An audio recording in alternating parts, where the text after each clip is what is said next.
दोस्तों, आपका स्वागत है डॉक्टर टॉक में। मैं पूनम ढिल्लन आपके लिए लेकर आई हूँ डॉक्टर टॉक की एक ख़ास सीज़न, जिसमें हम बात करेंगे लैप्रोस्कोपिक सर्जरी यानी दूरबीन से ऑपरेशन के बारे में। आज के बदलते समय में जहां टेक्नोलॉजी ने हमारे आसपास सब कुछ बदल दिया है, वहीं चिकित्सा के क्षेत्र में ऑपरेशन पद्धति में भी टेक्नोलॉजी के आगमन से क्रांतिकारी परिवर्तन हुए हैं। ऐसा ही एक परिवर्तन है लेप्रोस्कोपी या की होल या दूरबीन से सर्जरी। 1901 में ड्रेसडन, जर्मनी के जॉर्ज किलिंग ने कुत्तों में पहली बार लेप्रोस्कोपिक प्रक्रिया की और 1910 में स्वीडन के हंस क्रिश्चियन जैकोबियस ने मनुष्यों में पहला लेप्रोस्कोपिक ऑपरेशन किया। इसके बाद इस प्रक्रिया को आगे बढ़ाने का काम तेजी से चलने लगा। सन 1990 के बाद से ये तकनीक मरीजों के लिए वरदान साबित हो रही है एवं समय समय पर इसमें बड़े बदलाव भी आ रहे हैं, जैसे हाई डेफिनेशन रोबोट द्वारा सर्जरी, सिंगल पोर्ट यानी केवल 3 सेंटीमीटर के नाभि पर एक चीरे से सर्जरी, जटिल ऑपरेशन के साधन, 3D तकनीक, जिससे इस तकनीक का इस्तेमाल मरीजों के लिए बहुत लाभदायक साबित हो रहा है। और दूरबीन की सर्जरी के बारे में बात करने के लिए हमारे साथ हैं देश के जाने माने laparoscopic surgeon doctor R.K. Mishra, world laparoscopy hospital Gurgaon से। Doctor R.K. मिश्रा लेप्रोस्कोपिक और रोबोट सर्जरी के सबसे अनुभवी प्रोफेसर हैं, जिन्होंने पिछले 17 सालों में 108 से ज्यादा देशों से 7000 से अधिक सर्जन और स्त्री रोग विशेषज्ञों को प्रशिक्षित किया है। उनके पास लेप्रोस्कोपिक और द विंची रोबोटिक सर्जरी के शिक्षण का विशाल अनुभव है। वो TGO यूनिवर्सिटी में मिनिमल एक्सेस सर्जरी के प्रोफेसर हैं और यूनिवर्सिटी कार्यक्रम शुरू करने के अपने प्रयास को 9 वेल्स हॉस्पिटल और मेडिकल स्कूल UK में सर एल्फ्रेड कुशियर के साथ शुरू किया गया था।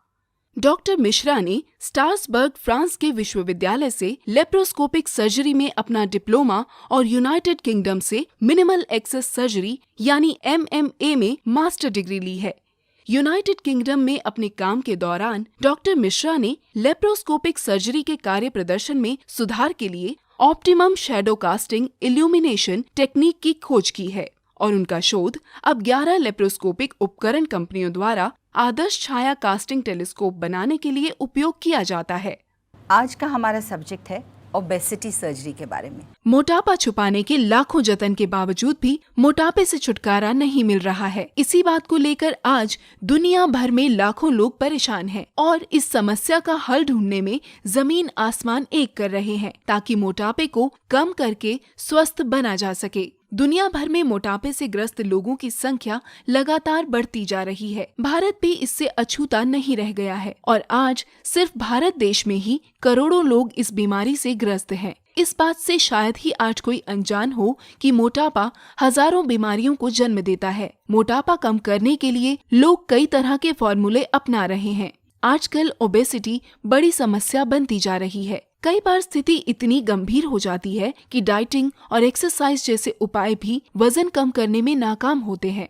ऐसे में लोगों को बैरियाट्रिक सर्जरी का सहारा लेना पड़ता है। लेप्रोस्कोपी या दूरबीन से ऑपरेशन की विधि के द्वारा मोटापे को आसानी से कम किया जा सकता है। क्यों होती है ये बीमारी और क्या ये बीमारी दूरबीन द्वारा ऑपरेशन से ठीक हो सकती है? ऐसे ही कई सवालों का जवाब डॉक्टर मिश्रा आज हमें देंगे। डॉक्टर साहब, आपका स्वागत है। डॉक्टर मिश्रा से मैं सवाल करना चाहूँगी ओबेसिटी सर्जरी के बारे में, मोटापे का ऑपरेशन। डॉक्टर साहब, ये बताइए मुझे कि मोटापे से क्या लैप्रोस्कोपिक तरीके से कोई रिलीफ मिल सकता है? मोटापा एक बहुत ही ख़राब बीमारी है और मोटापे में आदमी का स्वास्थ्य ही नहीं खराब होता है, उसका साइकोलॉजिकल, उसका मेंटल सारा प्रॉब्लम शुरू हो जाता है। आपको ये जान के आश्चर्य होगा कि अमेरिका में 36% पीपल ओबीज़ हैं, मॉर्बिड ओबीज़ हैं, मतलब मोटापे से परेशान हैं। आजकल इतना इनएक्टिव लाइफ स्टाइल है, जंक फूड है, ढेर सारे लोग एक्सरसाइज नहीं करते हैं, हमेशा ट्रांसपोर्ट का यूज़ करते हैं और सीडेंट्री लाइफ है। तो मोटापा एक बहुत बड़ी समस्या है और मोटापे की समस्या का एकमात्र कारगर इलाज लैप्रोस्कोपी है। ओपन सर्जरी से कहीं भी मोटापे का ऑपरेशन नहीं होता है पूरे वर्ल्ड में कहीं भी कोई भी पेट चीर के नहीं करता है। इंडिया में कुछ जगह पर पेट चीर के मोटापे का ऑपरेशन किया जाता है, लेकिन वो सही नहीं है। लेप्रोस्कोपी में ढेर सारी सर्जरी है, जैसे स्लीव गैस्ट्रेक्टोमी करते हैं, मीन्स स्टोमक का एक पोर्शन काट के हटा देते हैं। उसके बाद गैस्ट्रिक बाईपास करते हैं, मीन्स उसमें इंटेस्टाइन का जो ढेर सारा पार्ट है उसको आपस में बाईपास कर देते हैं। तो फूड सारे इंटेस्टाइन से नहीं जाके वो बाईपास से चला जाएगा, तो एब्जॉर्प्शन कम होगा, तो उसको गैस्ट्रिक बाईपास बोलते हैं। उसके बाद गैस्ट्रिक बैंडिंग एक था मेथड, जिसमें कि बैंड लगा देते थे। वो मेथड अब कम पॉपुलर है, अब नहीं हो रहा है। तो ये सब सारा सर्जरी पॉसिबल है लेप्रोस्कोपी से और रोबोटिक से भी। और डॉक्टर साहब, हमने सुना है कि मोटापे की वजह से बहुत सारी बीमारियां भी हो जाती हैं, बहुत प्रॉब्लम्स हो सकती हैं हेल्थ की, आप उनके बारे में बताएंगे ज़रा? हाँ ज़रूर। देखिए, मोटापे के बारे में कहा जाता है obesity is the second most leading cause of the preventable death. Means दूसरा सबसे महत्वपूर्ण कारण है मरने का। आपको पता नहीं होगा कि पहला most common cause of preventable death है स्मोकिंग। अगर कोई जल्दी मरना चाहता है तो खूब सिगरेट पिए, वो ज़रूर जल्दी मरेगा। और दूसरा, अगर वो जल्दी मरना चाहता है तो मोटा हो जाए। तो second most common cause of preventable death, मतलब जिसको हम प्रिवेंट कर सकते हैं। तो आप अगर मोटे हैं, इसका मतलब आप मरने के नज़दीक जा रहे हैं। केवल मरना ही नहीं, मर जाए तो आदमी का काम ख़त्म है, चलो मर गया। केवल मरता ही नहीं है, उसके साथ कोमॉर्बिडिटी आती है। जैसे जो आदमी मोटा है उसको जॉइंट में दर्द होगा, जिसको आर्थराइटिस बोलते हैं। जो मोटा है उसको और भी प्रॉब्लम होगा, जैसे कि डायबिटीज़ होगा। अगर BMI 45 से ऊपर हो जाए तो डायबिटीज़ होना ही होना है। तीसरा, हाइपर कोलेस्टेरोलिया, मीन्स कोलेस्ट्रॉल लेवल बढ़ जाएगा, ट्राइग्लिसराइड लेवल बढ़ जाएगा, GERD बढ़ जाएगी। एम्पुटेशन हो सकता है लिम्ब का, डायबिटीज़ के साथ इन्फेक्शन होने से लिम्ब का एम्पुटेशन हो सकता है। तो ढेर सारी बीमारियां हो जाती हैं, किडनी फेलियर हो सकता है, हार्ट का प्रॉब्लम हो सकता है। इसलिए ओबेसिटी को आप हल्के में नहीं लें। ओबेसिटी ऐसा नहीं है कि आप मोटे हैं। हम लोग के सोसाइटी में क्या है, गांव में या जो लोग मोटे होते थे, हाँ ये खाते पीते घर का बच्चा है, अच्छा है, तंदुरुस्त है, मोटा है, लेकिन ये एक गलत धारणा है। जो पतले लोग होते हैं वो ज़्यादा स्वस्थ रहते हैं। इसलिए मोटापे के साथ सारी बीमारियां आनी ही आनी है। थैंक यू, ये तो बहुत ज़रूरी इन्फॉर्मेशन दी आपने। तो चलिए हम अपने सवाल देखते हैं। सबसे पहला सवाल आया है मेरठ से संजीता का, और उनका कहना है कि उनकी उम्र 25 साल है और अभी तक उनकी शादी भी नहीं हुई है, और उनका वज़न 96 kgs है, और वो जानना चाहती हैं क्या उनको ये ऑपरेशन करवाना चाहिए, लेप्रोस्कोपिक ऑपरेशन, और अगर वो करवा लेंगी तो कितनी वक्त वो नॉर्मल लाइफ में अपनी वापस रूटीन लाइफ में आ सकेंगी?